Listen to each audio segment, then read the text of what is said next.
Hello guys, welcome to my another mini vlog. কি খবৰ সকলোৰে আশা কৰিছো সকলোৰে খবৰ ভাল আৰু মোৰটো ভালেই বহুত দিন vlog দিয়া নাছিলো সেইবাবে আজি এটা মিনি vlog ষ্টাৰ্ট কৰিলো। আজি আমি আহিছো আমাৰ ওচৰতে থকা চাপানেলা চম্পাৱতী ৱাটাৰফললে বুলি। আপোনালোকে বাৰু ইয়ালৈ আহিছেনে? ইয়াত প্ৰতি বছৰে সৰস্বতী পূজা পিছদিনাখন ডাঙৰ মেলা হয় আৰু ইয়াত মানুহৰ বহুত ভিৰ দেখিবলৈ পোৱা যায় আৰু ময়ো সৰুতে আহিছিলো আজি আকৌ আহিছো দেউতাহঁতৰ লগত। আমি আহি পাইছোহি আৰু মেইন জেগাটো আৰু অলপমান গলি পাম আৰু ইয়াতে এন্ট্ৰি পাস লয়। আনদিনা আহিলে বাৰু ইয়াত কোনো ধৰণৰ এন্ট্ৰি পাস লোৱা নহয় কিন্তু আজিৰ দিনটোত মানে যেহেতু গাড়ী বহুত ভিৰ হয় সেই কাৰণে তেওঁলোকে এন্ট্ৰি পাসৰ ব্যৱস্থা কৰি দিয়ে।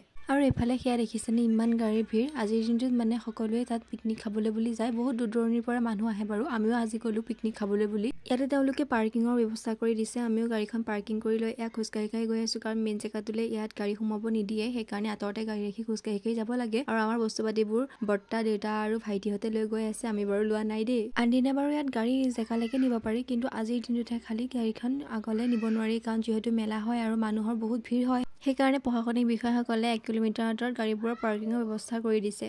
আৰু ইয়াত দেখিছেনে কিমান মানুহ আহিছে দূৰৰ পৰা পিকনিক খাবলৈ বুলি বহুত মানুহ হৈছে।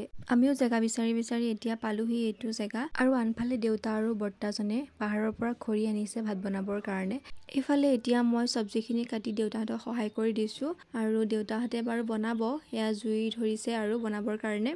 তাৰ পিছতে আমি গলো বগৰী আনিবলৈ ইয়াত মানে বগৰী গছ ইমানেই আছে দেখি মানে ৰবই নোৱাৰিলো আৰু সেইকাৰণে বগৰীখিনি কেইটামান ছিঙি পেলাই ঘৰলৈ বুলি লৈ আহিলো। আৰু ইয়াত দেখিছেনে কি ধুনীয়া নজাৰা চাৰিওফালে পাহাৰ পৰ্বত সেউজীয়া কি ধুনীয়া পৰিৱেশ মোৰ ইয়াত আহি বহুত ভাল লাগে। এইফালে আকৌ আমি আহিলো ফটো উঠিবৰ কাৰণে জলপ্ৰপাতটোৰ ওচৰলৈ নগলো বাৰু দূৰ হয় কাৰণে সেইকাৰণে বোলো ইয়াতে ফটো কেইকপিমান উঠো আৰু পানীখিনি যে ইমান চেঁচা ভাল লাগিল। আৰু এতিয়া আমি ফটো উঠি কৰি আহি পপকৰ্ন খালো। এইফালে আকৌ মাহীয়ে মোক কিবা দেখাই আছিল বাৰু আৰু আমাৰ এতিয়া ভাত খাব হৈ গ'ল আৰু আজি ভাতত আছিলে খাচী মাংস চালাড আৰু ভাজি এনেকৈ বাৰু খালো।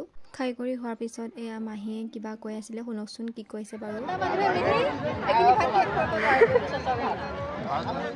বাৰু শুনিলে নহয় কি কৈছে মানে আমাৰ ভাত বহুত থাকি গ'ল খাবই নোৱাৰিলো বাৰু যি কি নহওক এতিয়া এয়া ৰাচন খালি ল'লে আৰু আমাৰ যাবৰ টাইম হৈ গ'ল। আৰু ভিডিঅ'টো কেনে পালে জনাব যদি ভাল পালে তেন্তে লাইক কমেণ্ট শ্বেয়াৰ কৰি দিব সকলোৱে। আজিলৈ আহিছো বাই নতুন এটা ভিডিঅ'ৰ সৈতে আকৌ লগ পাম।